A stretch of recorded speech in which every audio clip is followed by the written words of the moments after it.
Tonight, Recording in progress. tonight we have the good fortune of hearing from Jim. He's out of Arvada, Colorado, but he's been from what I hear, he's moved around quite a bit and experienced a lot of our world. Jim, just so you know, you have this is a workshop. This is not a formal AA meeting, so you can talk about outside literature if you see fit to do that, or practices that you may otherwise have as well that support your spiritual development. And with that, I'll give you Jim. Thank you, Don. You're Can you hear welcome. me okay? Yep. Okay, my name's Jim. I'm an alcoholic.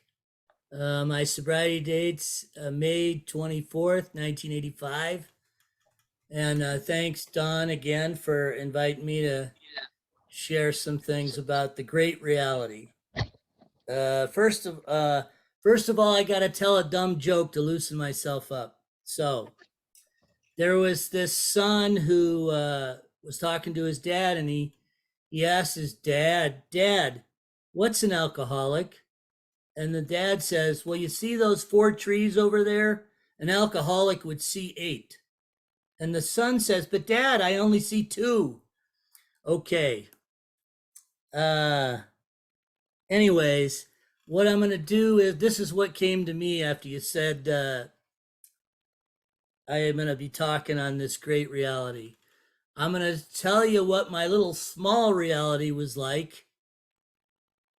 And then how my journey in AA to get to an experience with the great reality, and then how I continue to stay in touch with the great reality, or some of my teachers call it the ultimate reality.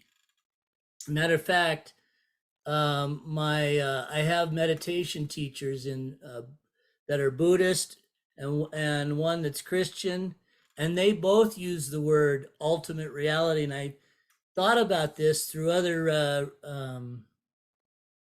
religious books I've read, and it's the one word that could fit all the 5 major religions: ultimate reality, or as AA says, great reality. So when I was younger, I'm a preacher's kid, and my dad, I was raised in Cleveland, Ohio, and then my dad got called to the biggest church, Lutheran church in California, in 1966. So in the 60s, when I was just becoming a teenager, we moved from I was a suburb of Cleveland to North Hollywood, California, and it was like moving to another planet. I mean, the language was different and everything. And I was a shy little kid at the time, but so I used to get out of that shyness by playing sports. I was good at sports. I'd play and play. And then I went to a private school. And then when I went from private school to public school, 15, my world began to change, and I was just afraid of everything. And I used to live near a mall where they had an ice rink called the Ice Capade Chalet. Anyways, I would go there and I'd see all the cool kids with their motorcycle boots and dog chains around them, and they'd all be talking and having fun. And I was like the new kid on the block from the private school, and God, it was so painful. I couldn't talk to them. I couldn't make friends. And so anyways, later, I did make friends in the block where I was living. And I told my buddies there that I just didn't know what to do. And one of my friends, Steve, just got a job at as a 16, he was 16, he just got his driver's license, and he got a job delivering for the local pharmacy. Anyways, he says, Jim, I got these little pills called Dexedrine. Why don't you eat one of those before you go to the ice rink and see if you can make friends after that. Okay, I'll try it. So anyways, I ate this Dexedrine, this speed, And I found out, God, I could talk to everybody. And just by talking to them, they liked me. It was just like, like Jack and the Magic Bean going on the beanstalk. Anyways, so after he gave me like four of them, so it was good for 2 weekends. And then after that, I said, "Hey, Steve, can I get some more of those?" He goes, "Sorry, Jim, I lost my job. They caught me stealing." Dang. Oh no, now what am I going to do? Anyway, so another friend of mine says, "Well, the same thing happens to me when I drink this Boone's Farm Strawberry Hill. I know it's disgusting, but I thought, man, anything that'll help me with my shyness." So that's when I started drinking, and the same thing happened. I was able to talk to everybody, make friends, and now I'm off and running on my drinking career. Anyway, so back then I had, I was using all the accessories, other drugs, and now, and it kept going, not just the weekend. And I no longer played sports anymore because I was too busy partying. And I started getting in trouble. I started getting arrested. So my small world was not going well. And when I finally graduated from high school, and my parents had already left. All my brothers and sisters had left, and they had moved back to Ohio. 7 years of LA was enough for them. Uh, and so my parents said, well, if I come to college back in Ohio, that things would probably be better. And so at the time, I thought my real problem was the LAPD. They're just watching me too close. They gotta, they gotta stay out of my business. Anyway, so I started going to college at Ohio University in Ohio, Athens, Ohio. And I got arrested there. Anyways, so I slowly found out the common denominator was me in getting in trouble. And but I did, even though I drank my way through college, I did manage to graduate because I wasn't stupid. I was just sick. And I remember when I graduated from there, um, I graduated in the middle of the year because I took summer schools to graduate quick so I could go back to California because I really wasn't liking Ohio too much. Nothing against anybody there from Ohio, but I wasn't liking it after living in California for a while. And I remember when I graduated in the middle of this year, and I got my diploma, and I remember going to a bar after I got my diploma. And for some reason on the TV in the bar was playing Yo Raw.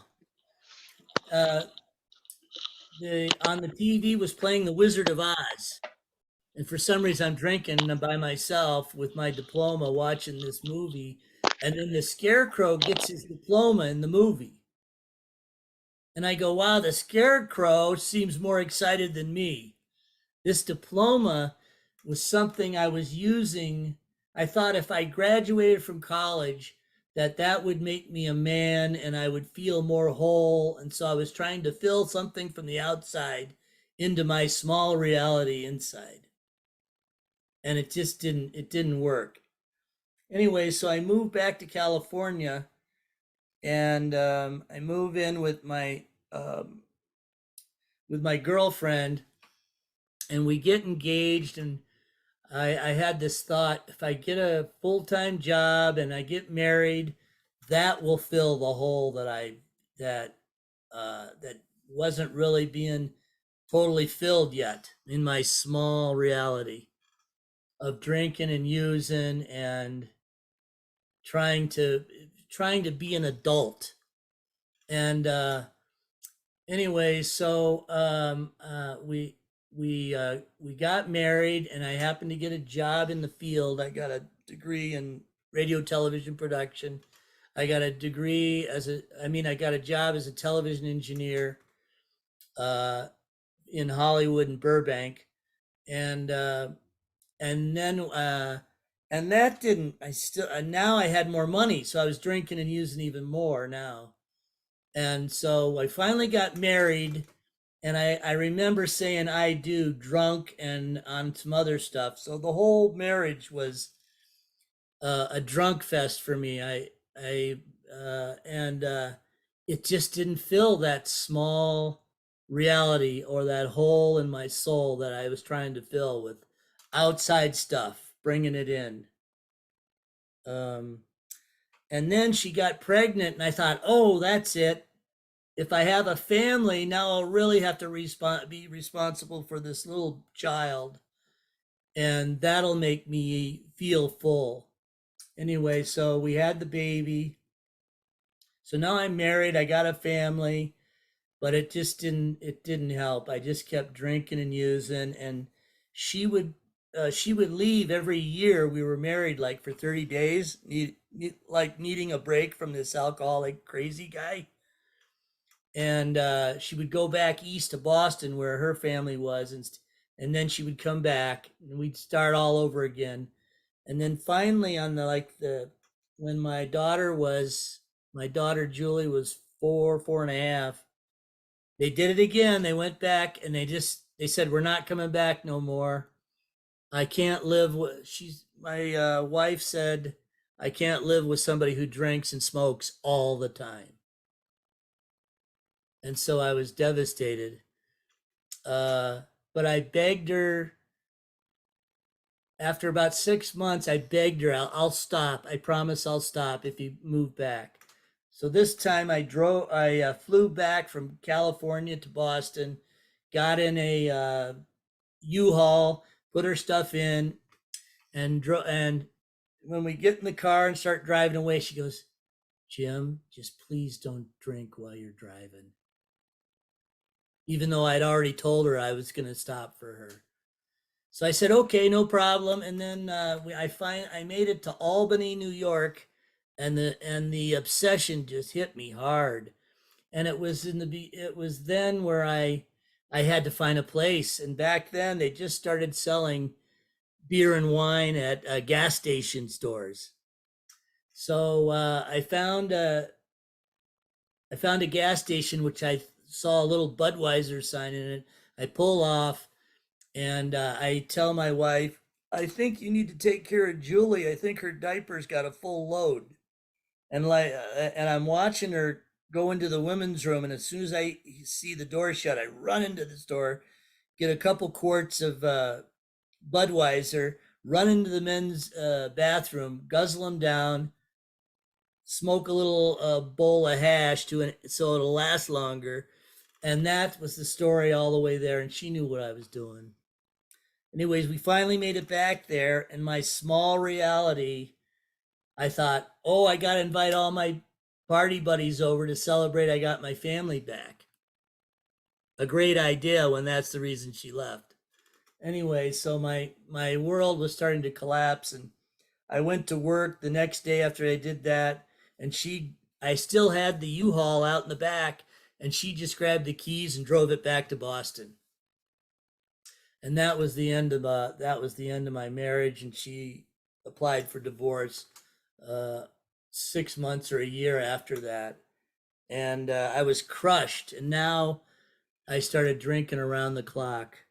Um and and then I started hating my job. I was just hating myself, and so I applied for a disability and moved to Mexico because I thought I was running away from my all my depression from losing my wife and hating my job and hating myself.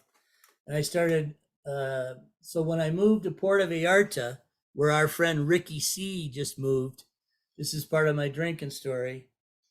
Um, I found out I was hanging out with all these fugitives that had drug charges and stuff, and I thought, well, these are my kind of people, and you could buy Coronas for like 5 cents a beer. So I thought I was going to a wonderful beach resort and having fun. while I was there,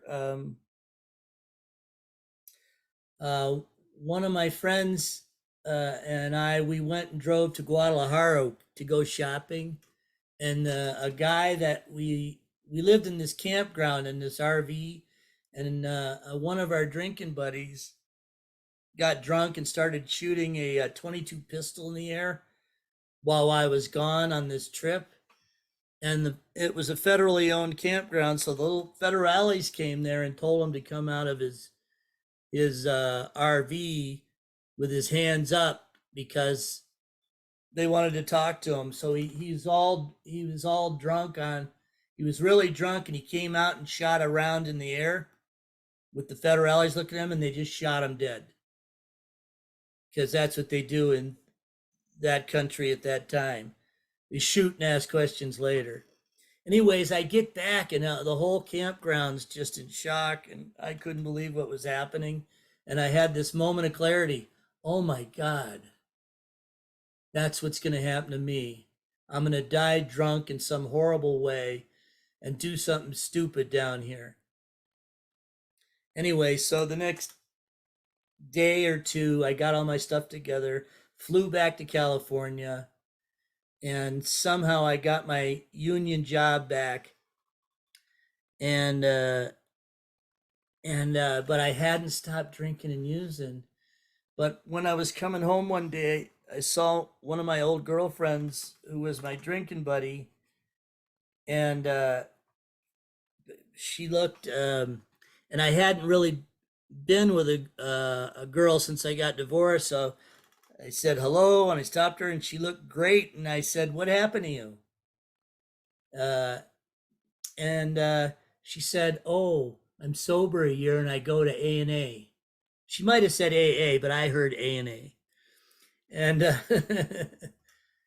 and so I started hanging out with this girl, even though she didn't ask me to not drink. She said, "If we go out, just don't drink in front of me." So every time I took her out to a restaurant, I'd always go to the bar, run to the bar, order 2 or 3, run to the bathroom.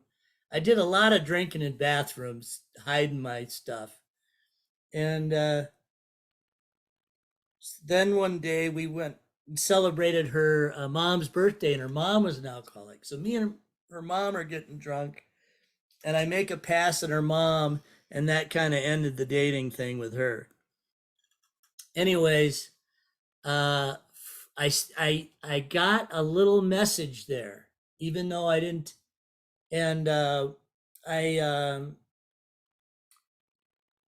I when I was in Mexico, I also was in an accident where I got hurt a little bit.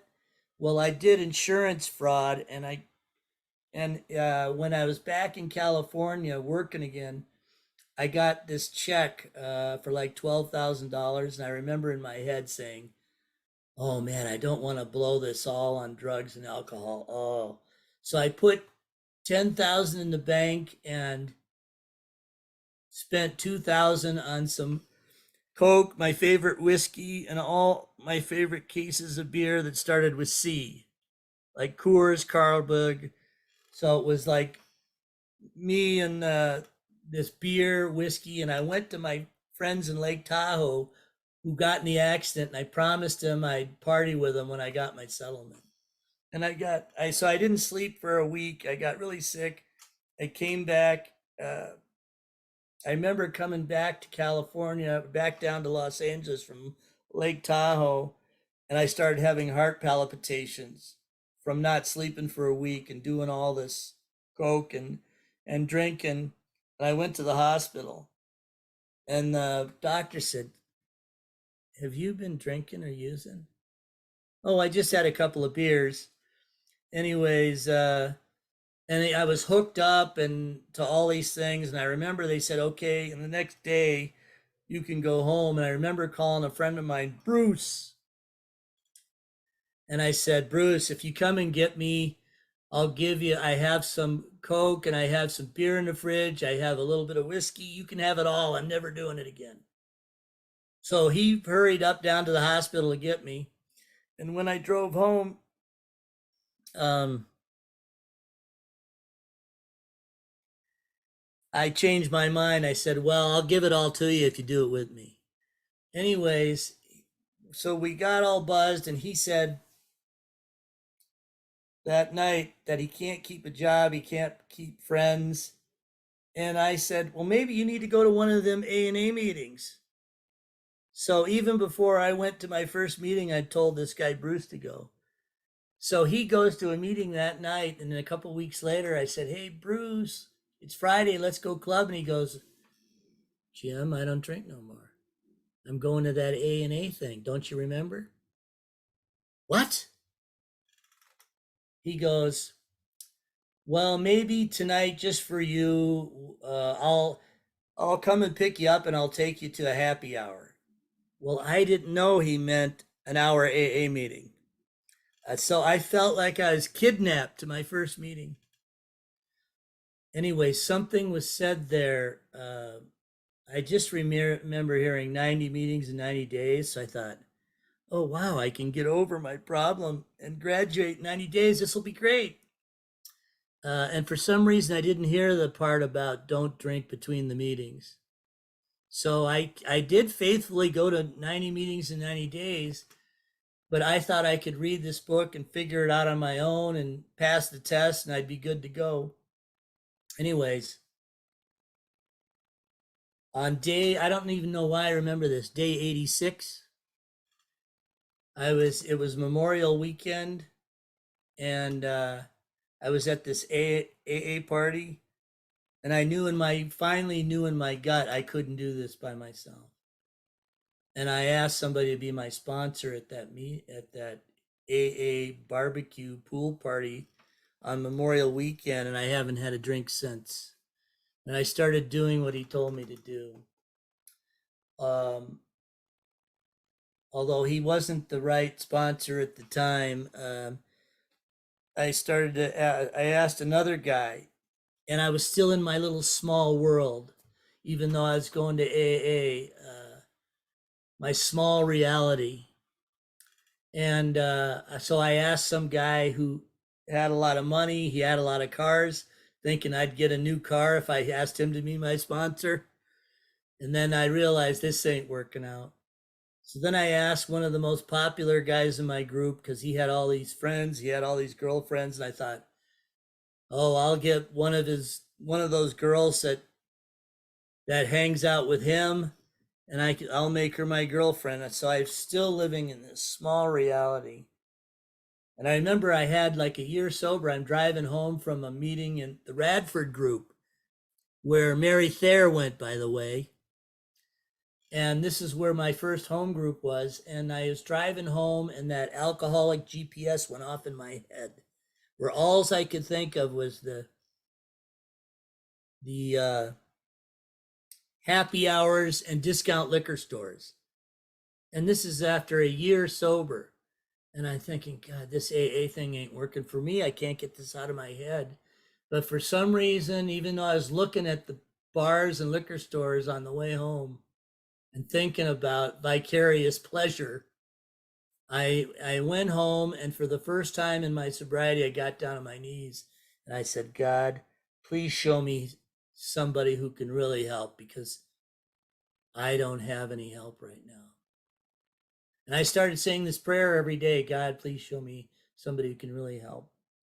And shortly after that, I ended up in a big book workshop that Joe Hawk was leading. And I started going through the steps, and it happened to be in Watts. So it was me, these 30 African-American alcoholics, Joe Hawk, and this other white kid, and me. And I couldn't believe what I was hearing in this workshop. I just never heard it before in a meeting. What Joe was talking about, the first step. And in my first meeting, this is a true story. It was at JoJo, and I can't remember the guy's name right now. I'll think of it later. So anyways, my first meeting, we're in the doctor's opinion, we're reading in the big book, and all of a sudden there's a cops and robbers shootout going down the block. You could hear the guns banging away. And my thought was, oh my God, I finally found AA. I'm going to die in a shootout. And anyways, the person that I went with said, I'm never going back there. But it was so powerful, I kept going. And then I asked Joe Hawk to be my sponsor. And I started going through the steps. And after we were on the first step, I go over to his apartment. And all of a sudden, I must have looked white as a ghost because he kept looking at me and goes, Jim, I think you finally got the first step. I go, wow, this doesn't feel so good. He goes, well, there's good news and bad news. Which one do you want to hear first? Okay, give me the good news, please. He said, the good news is you're probably going to die. It'll all be over. You won't be miserable anymore. Oh, God, what's the bad news? The bad news is it might take a real long, miserable time. But if you keep working these steps with me, I won't leave you there. Now we want to talk about the second step and how to find a power greater than yourself. So he says to me, Jim, can you tell me what you know about God? That was his first second step question for me. And being a preacher's kid, I started giving this biblical dissertation that lasted about 2 minutes. He goes, Jim, time out. Jim, did any of that information ever keep you sober? Oh, I was stunned. I had to say no. And Joe looks at me and says, well, he points at me. I think he was pointing at me. He says, Jim, what you need is a whole brand new conception of God and one that you know nothing about right now. Okay. So then we started looking at it, and we looked at the questions in We Agnostic and the little part that we're reading now. And he said, I want you to think about the words in We Agnostics that are capitalized that refer to God and write down what they mean to you. And this is how I started to develop my new conception of a higher power. And even one time I was going through the steps with Don, and we got to that part that you pointed out to me earlier. We didn't read it yet. Is God going to be everything or nothing?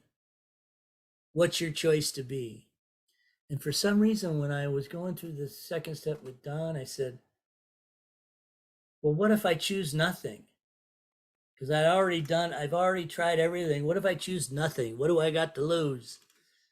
And so we talked about that. And for some reason, I had a more powerful experience talking about what if I choose nothing? God is nothing. And then Don finally says, okay, nothing is part of everything. So it doesn't matter what you choose, you're choosing in. Okay, Don. Okay, I get it.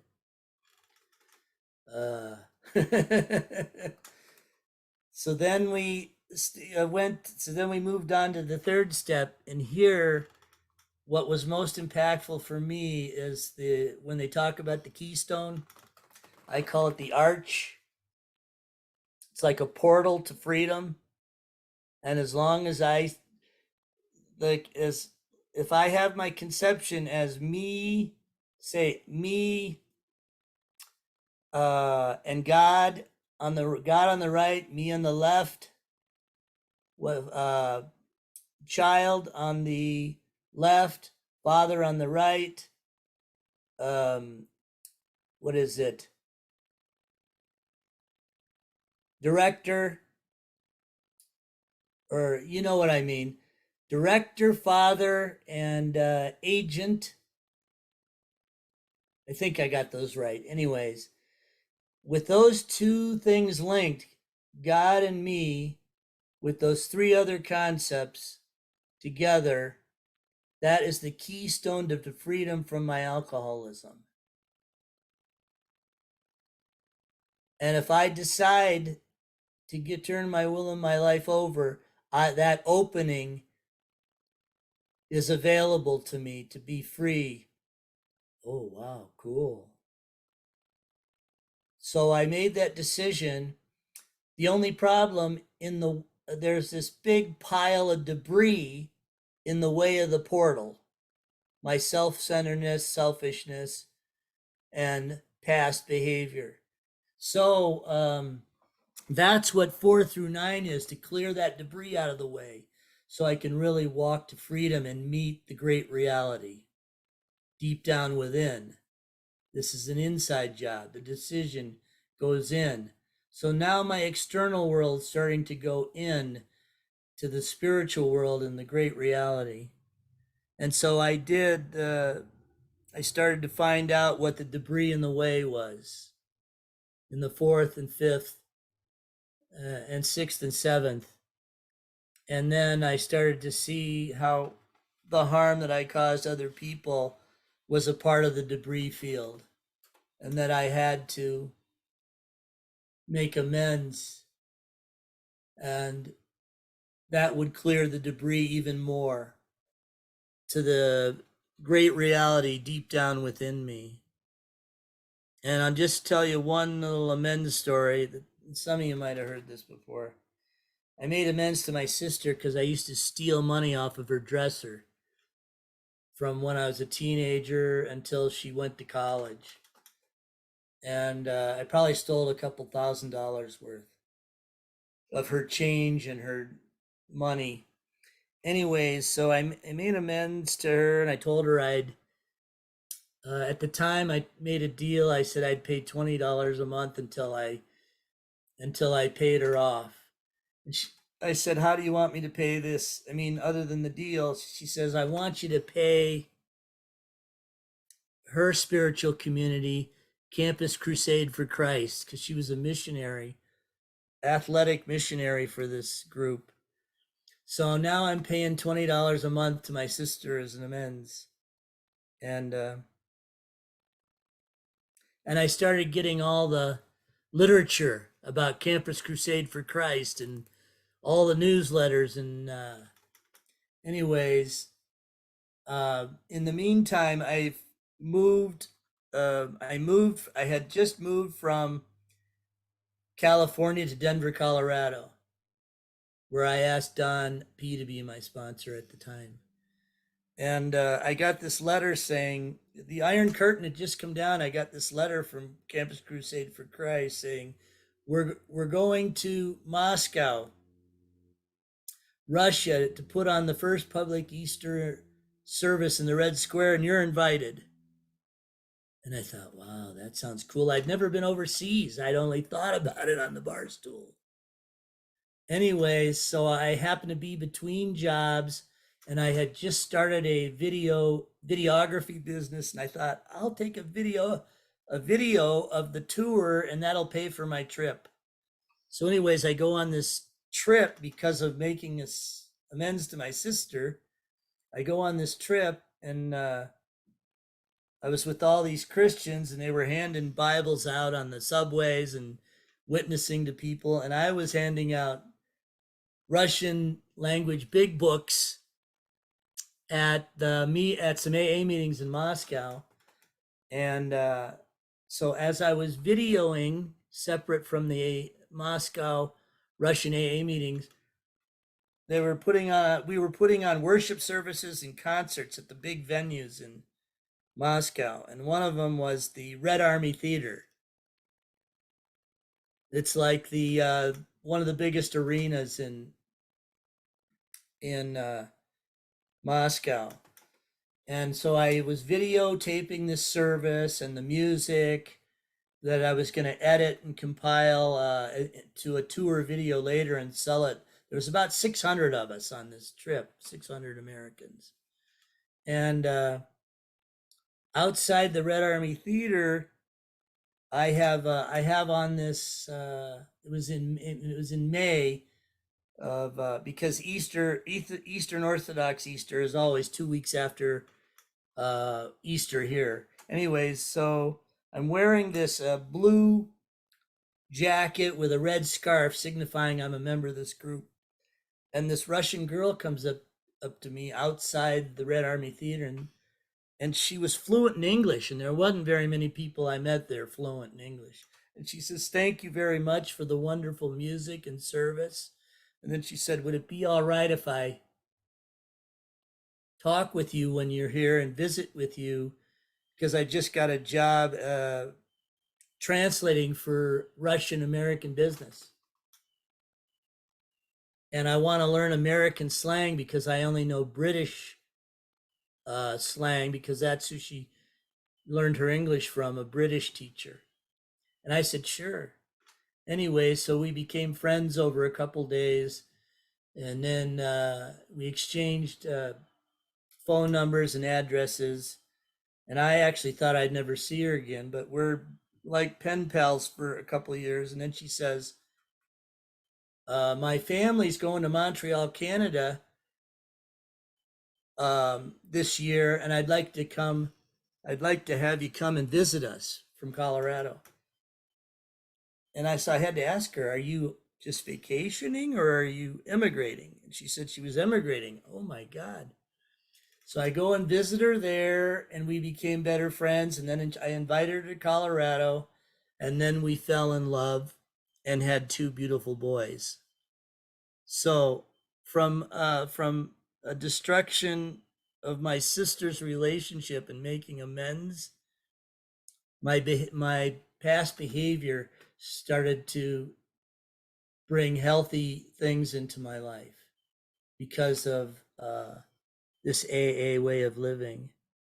And then I started practicing the 10 step so I could stay connected with this great reality. Because I would, I'd get stumbling blocks regularly of selfishness or resentments.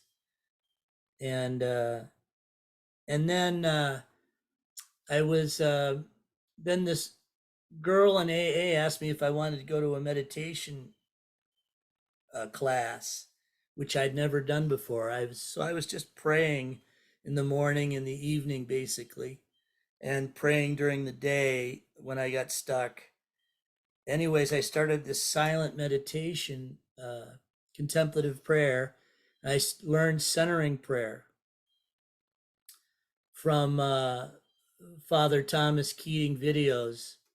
And so centering, so when I was only 3 years sober, I went to this meditation class. And in this class,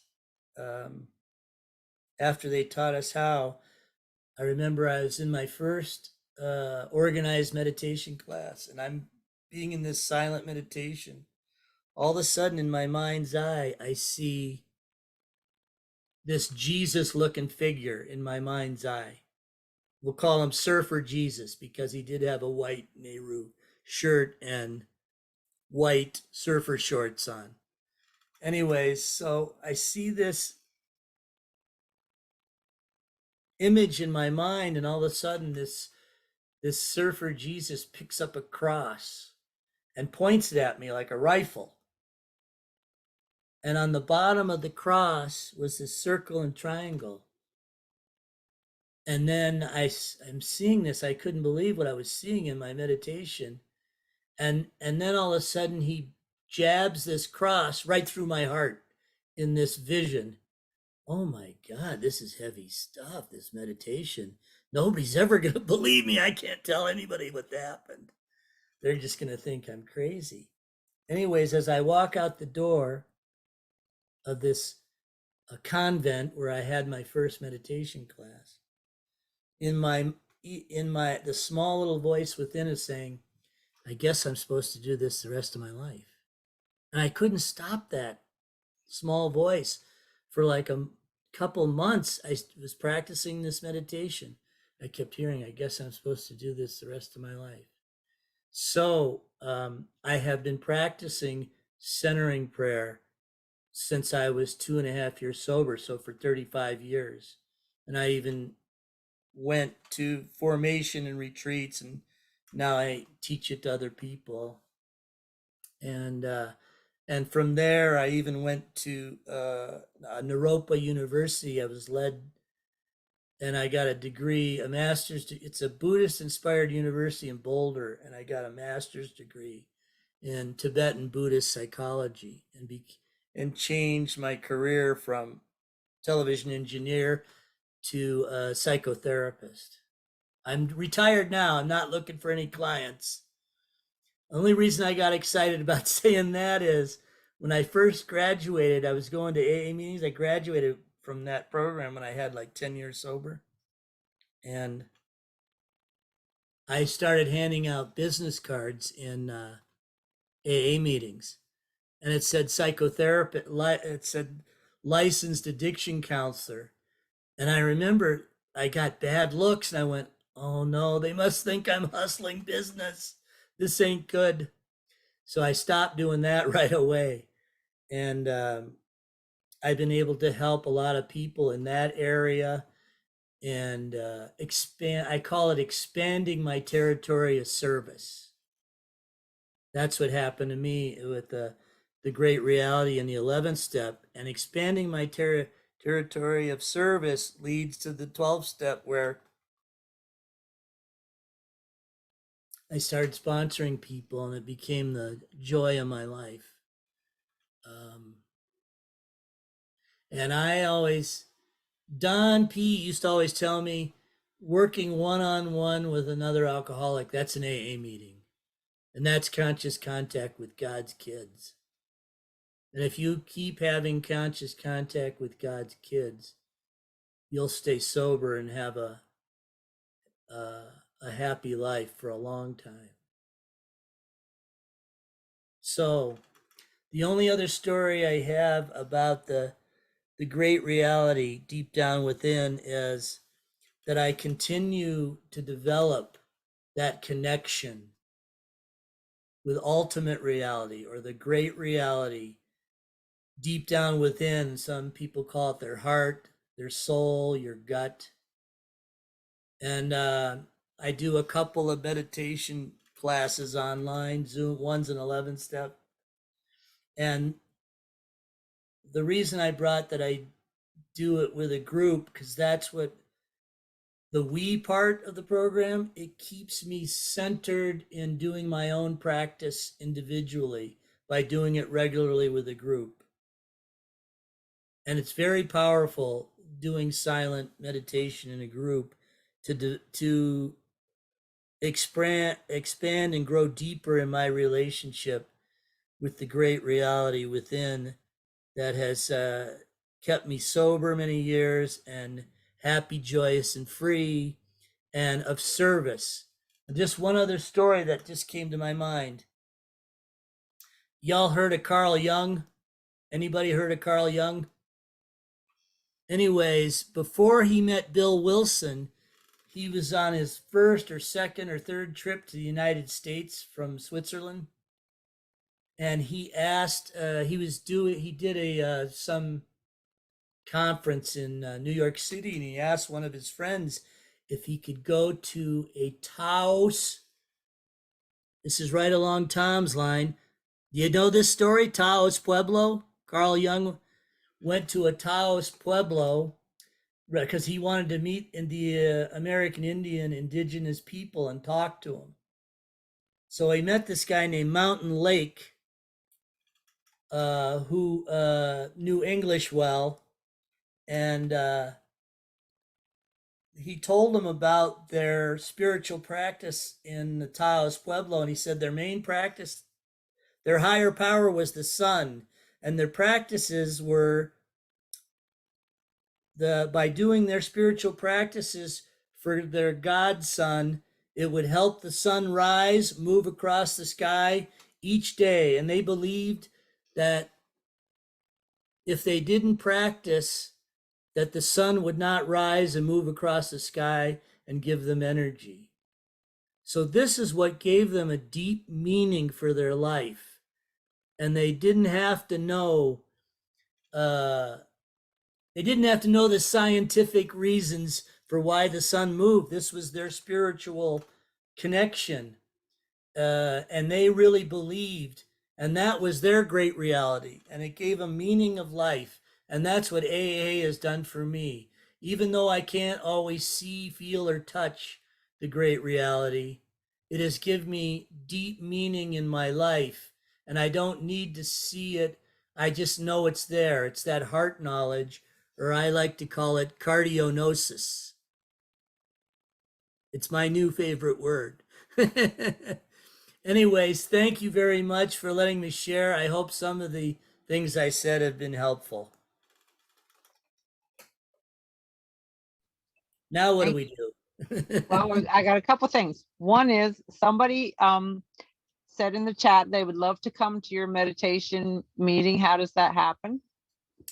Okay, this is pretty easy. I can't write chat. Part of my keyboard's not working, so you're gonna have to listen. It's in the Thomas Keating Chapel.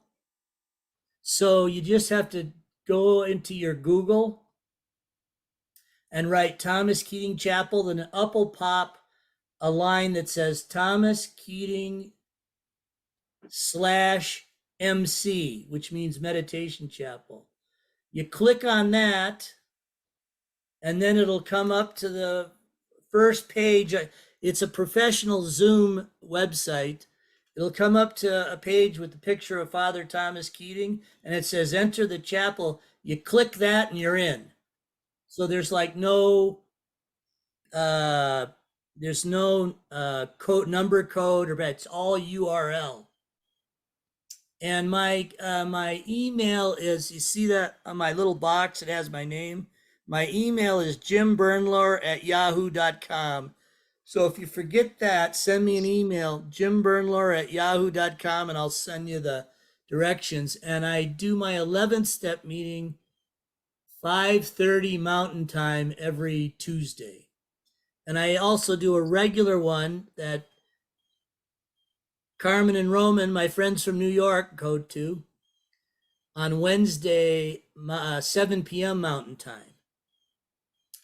So I hope I answered that question.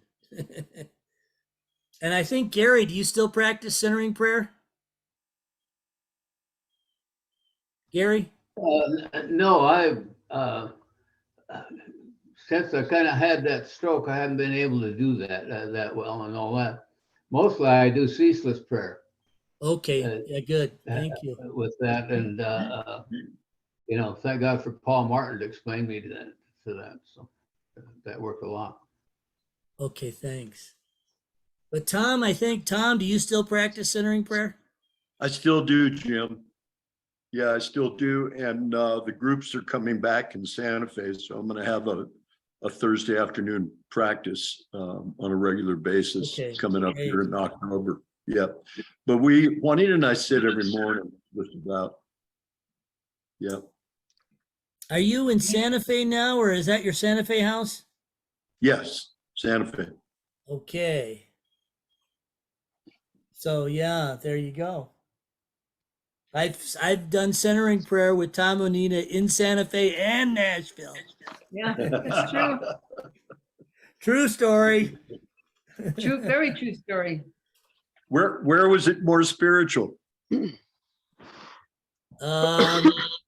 I don't know. I'd have to say Santa Fe. Come on. Saint Faith. Where else would it be more spiritual? Saint Faith. What was the second question? So now you get to call on a couple people to share about the topic, and you did. Thank you, Jim. Okay, is Adrian still here? Can you share a little bit?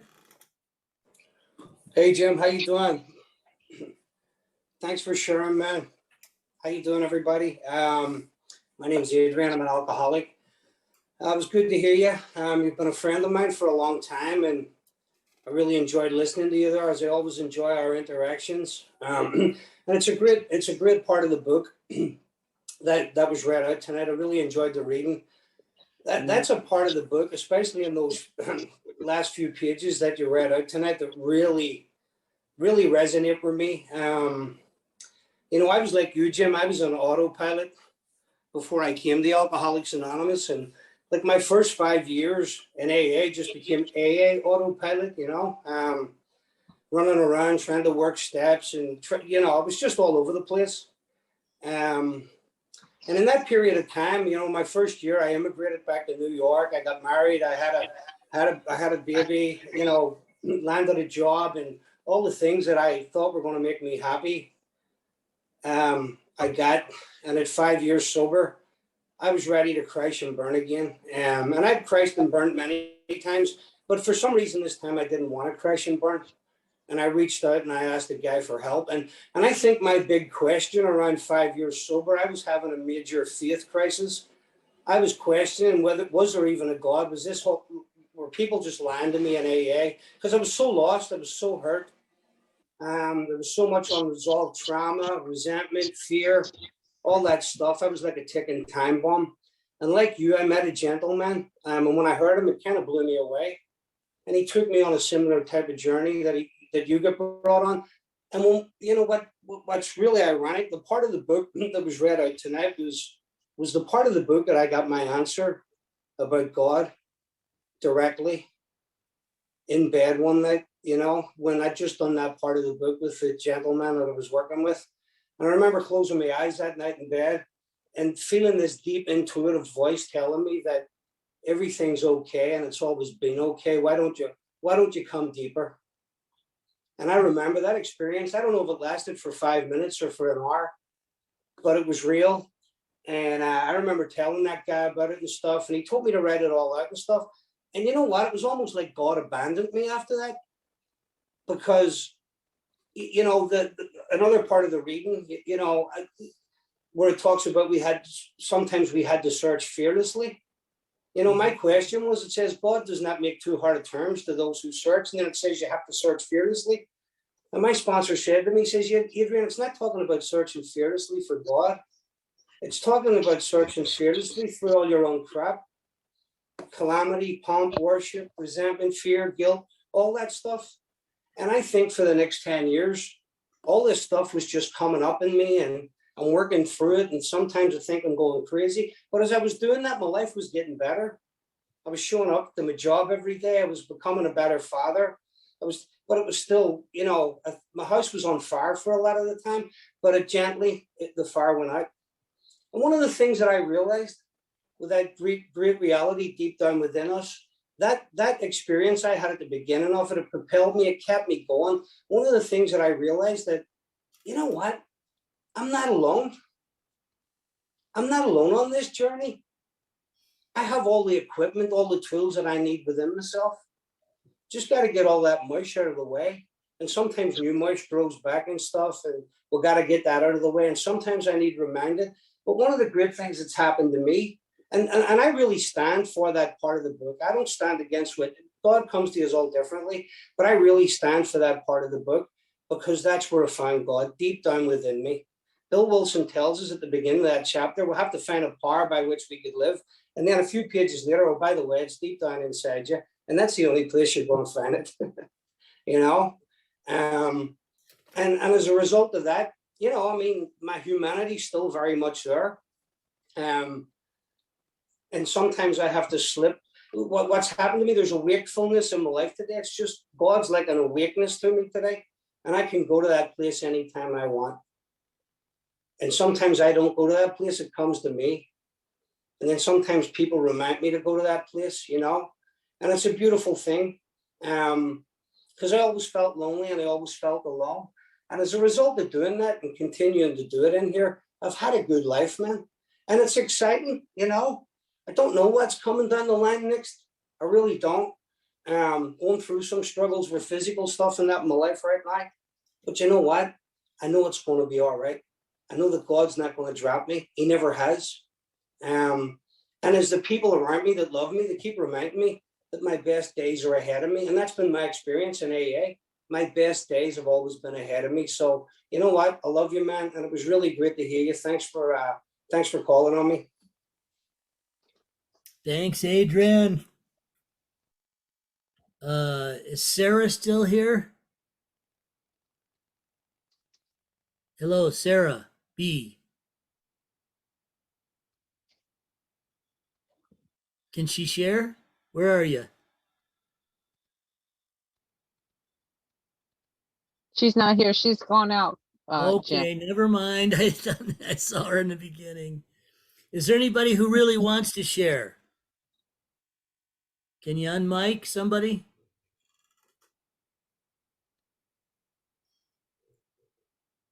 Okay, I guess I'm gonna have to pick. Okay, since I joked with Corey, can you share? Just glancing at you, looking around the screens, I knew you were going to call on me. I knew it. Thank you so much for your share, Jim. It was wonderful. I don't know too much about meditation and experience with that because I'm very novice to it. And even in the sobriety that I've had, I didn't really do much of it. But what you were talking about, I was in a group with some guys talking about the same thing earlier today, which is that, what do I have to find that's going to get me through? What's going to have all the answers? Because I don't. And I've been doing a lot of spending time thinking about what Corey's rules are and what Corey can get out of stuff. And it's uncomfortable to be in that state when you're trying to have a connection with something, that's the power I'm missing. It's hard to do that. So I was trying to think recently, and this morning we were talking about it, of like what is that spiritual experience, or where can I see that great reality today? Like where is that going to be in front of me? And that's the question I've been trying to answer all day today. And it's really easy to sit there and ponder about this stuff, but it's a lot healthier for me to experience it, to have an experience and see something that happens and have an opportunity to talk to somebody else about it. And I really appreciate your share and all the stuff that you said, Jim. I'll shut up now. Thanks so much. It was wonderful. Thank you, Corey. How about Evie from Australia? Are you there? Hello. Hi, Jim. Hi, everybody. Oh, geez, Jim, I was hoping you weren't going to call on me, but thank you that you have. I've just had a big purge of emotion. Just all of a sudden, it's overwhelmed me, and I've written down a few things too. So I guess what's been helpful for me is just maybe even asking the prayer of, well, what is the deep meaning or the deep reality within me, God, that you want me to do, that I'm having trouble finding, in all honesty. I hadn't realized the lines in the book there, even from that reading.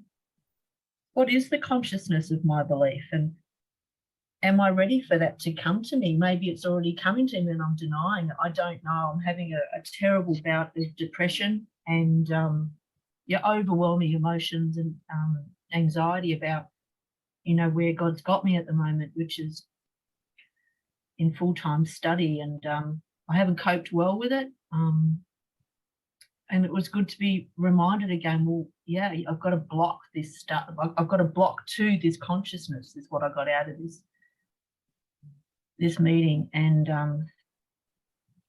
what is blocking me? And the only way I've known in the past to get beyond that is to do the steps and to continue on. But when I've gotten to this stage now with I'm step 4 and can't seem to even, I don't know what it is now, that what am I resentful at? What am I fearful at? I've written that much bloody inventory and I'm like, far out. Search fearlessly. I've written down, search fearlessly for the crap that's blocking me, and calamity, pomp, worship, fear, guilt. I don't even know how to approach that. And I think I'm trying to battle along on my own and kind of half participating in Al-Anon. Sorry, I forgot to introduce myself. Hi, everyone. I'm Evie, and I'm a grateful Al-Anon member. And go back to the people in the program to find out, well, what is it that I want this, but I can't seem to get there on my own power. Yeah, a power. And the last thing I wrote was, I have to find a power by which I can live by, because I get broken down again and I go, far out, I can't seem to find this power. Yeah, I'm just trying to run it on my own and I'm exhausted by it. It's taking me out, the fear, the guilt, whatever I've got there. just takes me out. And you know, it's another reason why I haven't got my camera on, because I'm still in my pajamas. It's bloody 11:30 in Australia in the morning, not in the evening. And I'm too embarrassed to put the camera on, you know. I've got this shit swirling around inside me. And you know, I'm really grateful that I've heard what I have today, and it gives me great hope to keep going. I don't know which way to go, but probably sponsorship is the first point of reaching out for help. So yeah, I thank you very much. And yeah, apologies, I haven't been able to haven't had the guts to put my camera on. So thank you. Thank you, Evie. That's okay. And she's one of a small group of Al-Anons from Australia that have been coming to my 11th step meeting on Tuesday. So nice to hear from you. I know you've been busy. Okay, let's see. Am I still supposed to be picking, Don? Oh, someone named Susan has her hand up, Susan Marshall. Susan, go for it. Hi, I'm Susan. I'm a grateful member of Al-Anon, and I'm in South Australia. And yeah, I really loved your talk. Came in on step 2. Sorry, I was a little late. Yeah, my heart leapt as I heard you talk about step 3 and having a new director and being his agent. My heart leapt as I heard that. Yesterday, I had a day where I had an opportunity to kind of experience that kind of thing twice. I've been in Al-Anon 25 years, and a lot of that time was spent just going to a meeting a week and feeling a lot better than before the program, but reaching a point where I didn't feel real good, and then getting a dynamic sponsor and doing the steps and beginning to really live the program and beginning to ask my higher power, what would he have me do, you know? And so yesterday, a confrontation from a neighbor, but being able to know that this person was disturbed and being able to not be angry and, you know, being able to deal with that and, yeah, perhaps be an agent. And so began to get a feel for that as you spoke and to feel some joy at reaching this point in recovery. And also a one-on-one with a sponsor, with a sponsee in the morning, who thanked me for my grace. My grace. My goodness. Years ago, I did rebirthing training and became a rebirther and transpersonal facilitator. And through that training, my trainer consistently asked me to become gracious because I was anything but gracious back in the day. And so I find I'm developing grace through this program. And, you know, we did study Jung and do all that kind of thing. And we did meditation. So listening to you talking, my heart has been joyful listening to you talk about meditation. And I've experienced wonderful things in meditation. And I don't hear much about that on these talks. And so, yeah, just loved your talk. Thank you so much for it. Yeah, thank you, Susan. And by the way, the silent meditation is the deepest connection I get on a daily basis. So I highly recommend it if you haven't got it, learned anything yet. Okay. Yeah, thank you. Yeah, you're welcome. Tom, you got anything on the great reality? Oh, yeah, definitely. Let me get my hand down here. Lower hand. There you go. So, you know, you said an awful lot, and I really loved it. As you know, we're compadres. So thank you for being here, and for all of, I mean, you've turned me on to so many different things, and our experiences really dovetailed tremendously. I mean, it was really, but we've known each other 30 years or better. You mentioned Jung. Actually, it's funny because we're going to Taos tomorrow. Juanita's speaking in Taos at the Taos Mountain Fiesta. So we might even cruise by the Pueblo. Could happen. What happened? And I knew that Jung had gone there. But I've been, Jay Stinnett talks a lot about the letter that, Bill Wilson wrote a letter to Jung saying, thank you so much for what you did for Roland Hazard, because that, the fallout from that created Alcoholics Anonymous. And if you hadn't said what you said to him, he might not have come back to New York looking for a spiritual experience, and none of this might ever have happened. So I just want to thank you, profusely for your contribution, to all of this. And so Jung writes back and he says, yeah, I always wondered what happened to Roland and this and that. But the important thing, and Jay Stinnett makes a point of this, he said, with alcoholism, you get, you sometimes get to this point where you think something is needed beyond mere rationalism. And that's what he said, in the letter. And people don't pick up, I've never heard that in an AA meeting, somebody reading that, although it's part of our literature. I mean, it's conference approved stuff. But beyond mere rationalism, and which means beyond my thinking mind, beyond what I consider my rational mind, the reasonable mind, which for years and years I worshipped. I thought if I thought it, it's right, it's true. If I think I'm right, I am right, and I'll defend that, and I'll fight for that, and I'll go off and take trips based on what my mind tells me, my thinking mind.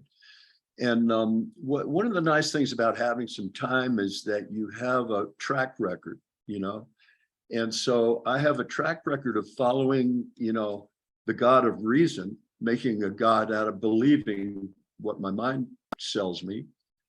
And then I have a track record of listening to the wee small voice and the voice within, or the heart mind, or the, whatever we call it, 100 different things, but we know what it is. And I hear that in meditation, and I hear it sometimes just, if I just slow down during the day, I hear the same thing. And Mary Thayer's been hammering us for years with this about, the great reality, capital G, capital R, but, the God of reason, capital G, capital R. And it just is probably, to me today, the most important thing in the big book is, am I going to listen to my fear-based, Don used to say, I've got a fear factory and it's between my ears, and its job is to produce worry and anxiousness and, fears of all sorts. And, am I going to listen to that? Am I going to go with that? Or am I going to go with the great reality? And the thing with the track record is, the great reality has a much better track record of success than my fear-based mind does, And of course, I forget that. I mean, we all do, that's the great fluctuation. But I've got a lot of, experience behind that, we had a gal on here years ago, it might have been a couple of years ago, Kathy Heekin out of Cincinnati, and she kept referring to God as the God of my experience, the God of my experience. She never said the God of my understanding. And some of us picked up on that, and I really did, and it came to me that, my conception of God is based on experience. It's not based on belief or hope or any of that stuff. It's based on solid, factual, experience that I've had. And one last thing, I was talking to Adam Layden today. I told him this story. When I was the 1998 conference chair of FOTS, Don and I were driving up to Silver Creek together to check out the venue. And I was working steps with him. I was going through the second step, right? And I said this thing to him. and I'll never forget this. I told him that I had made a list of, the spiritual terms in the book and asked myself honestly what they meant to me. And he'd never heard of that. He'd never heard of anybody doing that. I thought, I got one on the old man, this is great. But I said, Don, there's something so we're working on my second step. I said, there's something that bothers me. I was in French Lick, Indiana, and I heard these two speakers at a conference. Gary put this conference on. And the one guy said, God is a gentleman and God doesn't go where he's not invited. And then the next speaker, like an hour later, who spoke, he said, I've heard it said that God is a gentleman and, that he doesn't go where he's not invited. And I want to say that God is a gentleman's gentleman and God goes where he's needed. Okay. And I said, Don, I'm confused by this. And so, of course, Don threw it back at me. He goes, well, what's your experience? Nobody had ever asked me that. And so I had to think about it. And I said, both are true. Both are true. And he goes, now you're starting to understand something about God. It's like one of his Zen things, Anyway, the great reality, the great mystery, the ultimate reality, thank God it's the truth. So thank you. Love you.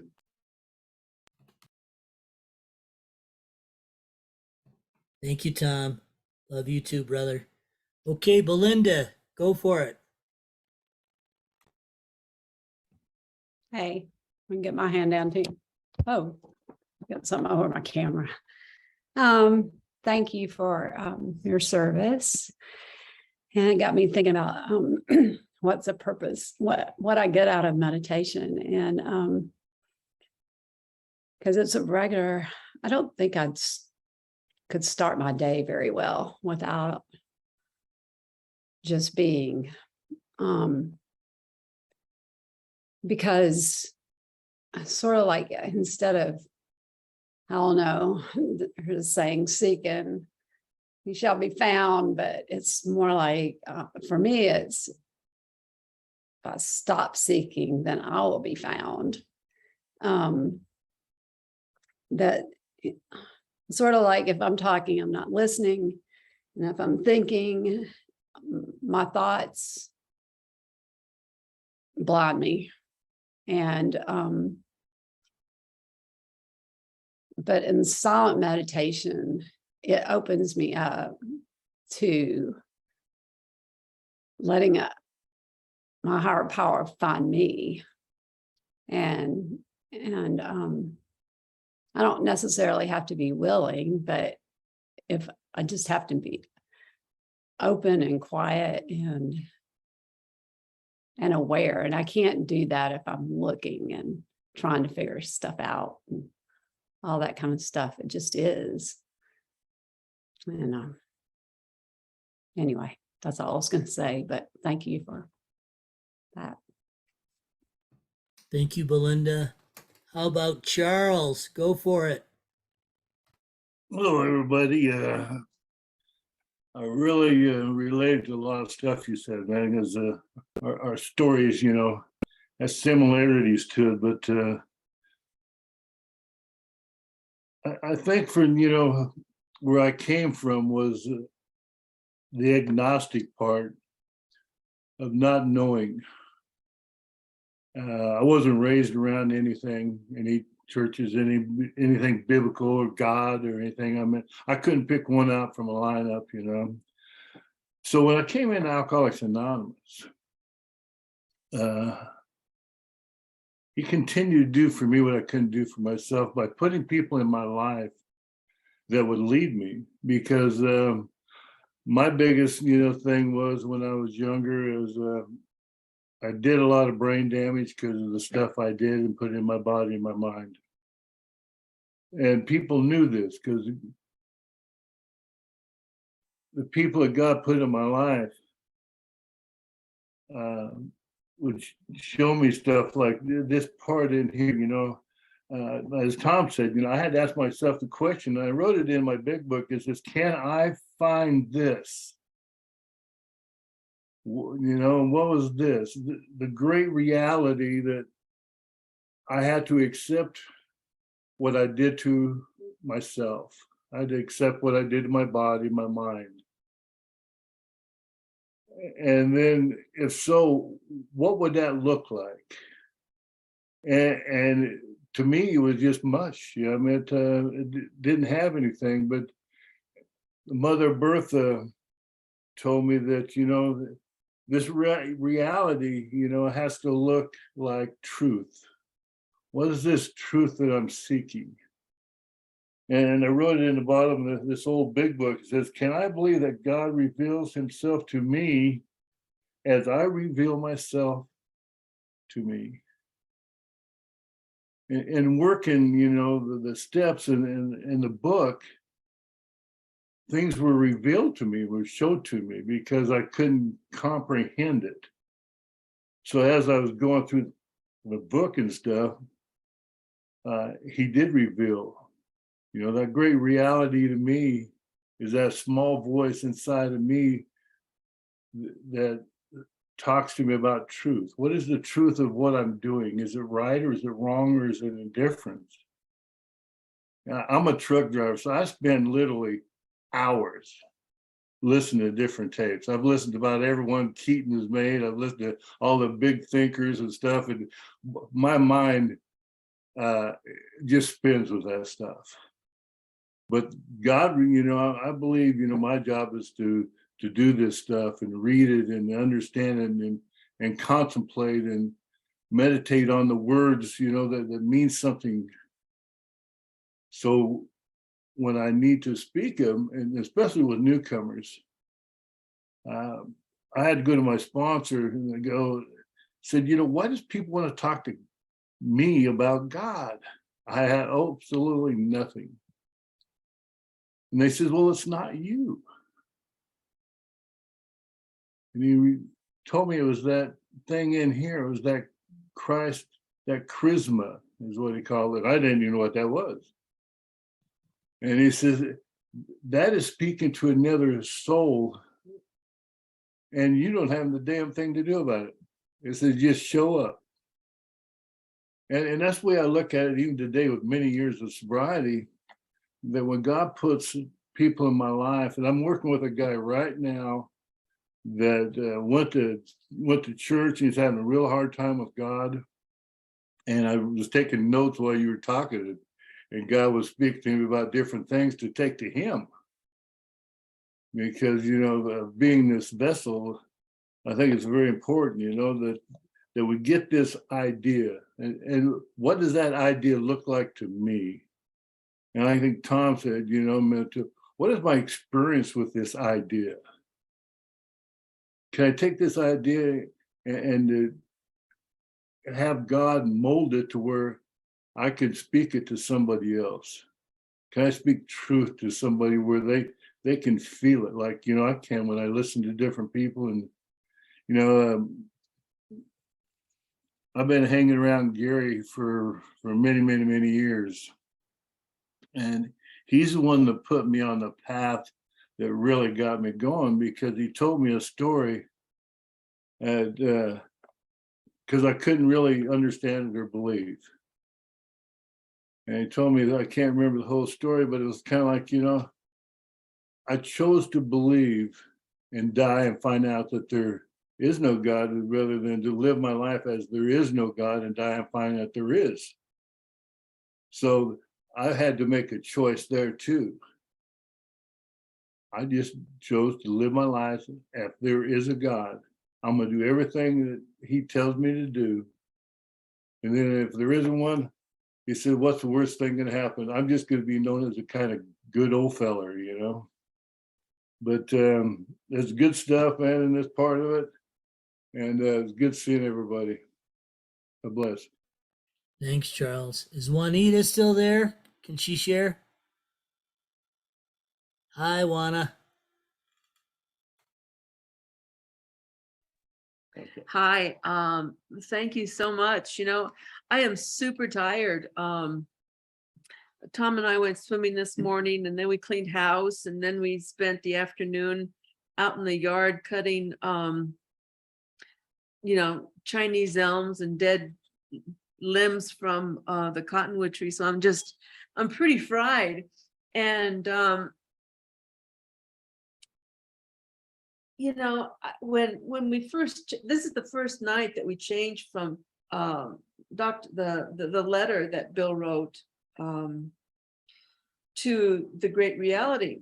And I was really kind of bummed because I really loved hearing people's experience on the letter. You know, I really loved it. And I thought, yeah, it's too bad. And then as I'm listening to you talk and I'm listening to people talk, I thought, what is wrong with me? This is fantastic. This is like an opportunity to hear and talk about God. It's like, can it get any better? You know, it really is about like the second step, the third step, and, you know, 10 and 11 and carrying a message. And it's like, you know, and it's just one more time. Am I going to be open-minded and teachable, or stuck with a closed mind? And it's been an interesting summer for me, because the beginning of the summer, really up until a couple of weeks ago, I've really been in a place of being stuck and being like having that obstinate mind and that obstinate view and just going, yeah, it ain't gonna happen. And just, you know, it's just like, yeah, the critic, you know, like we've been reading about the critic, and it's just like, I'm just like this little brat, like the 2-year-old, just, you know, it's gonna be my way and I want my way. And if it's not my way, I'm gonna take my ball and I'm gonna go and, you know, go home and sulk, you know, and it's all your fault. And I've been praying for an open mind, and I've really been going to God, the great reality, because really what I saw is me relying on that small self that you were talking about. And you know, it doesn't look like that, Jim, because after 36 years, it doesn't look like I'm relying on the small self. I mean, my God, I'm doing so much better than I ever had. My life is really great. It's awesome. And I'm really not causing the havoc that I might have caused. The havoc is that internal havoc. The internal stuff that I can't stand me, you know. And anyway, long story short, I've been open-minded, and I've watched myself walk through the day and really notice when that small self you talked about, the critic, that obstinate little person within me comes up, and I don't want to, I just want to dig my heels in. And I've had that ability to pause and ask God to change my heart, to give me a new attitude, and to be the person that God would have me be. And boy, does that make all the difference in the world. And so it's kind of a shock when I find myself in this situation. You know, it's like, really? Yeah. Just going deeper, always going deeper, you know? And so instead of being disappointed about the great reality and what we're reading, I'm excited. This is God. Let's talk about God. You know, it's like, what else do we have? What else do I have? Nothing but God. So thanks, Jim. You were the perfect person to start us off on this. Appreciate you. Love you, honey. Thank you, Juanita. I hope your great reality and your inner critic get some good sleep tonight. I think they will. Are we done, or we keep going? Nope, we're close to done. Do you have anything that you would like to say before we close? And of course, I would like to thank you. Not really. I just hope you guys learn how to practice meditation. It's the best thing it's ever had. Matter of fact, if you break down the word, medio means the middle, and the shin means the path to. So that's it, the path to the middle, the path to the center. So practice meditation, or get some lessons and learn how to do it. That's all. Thanks. Thank you so much, Jim. So, let me see here. I think we're going to close in our normal way, but I want to read again. If our testimony helps to sweep away your prejudice, enables you to think honestly, encourages you to search diligently within yourself, then if you wish, you can join us on the broad highway. With this attitude, you cannot fail. The consciousness of your belief is sure to come to you. So we close this meeting, we go to our inner room and we pause and we thank whatever power that we have experience with. And we'll be back in a moment.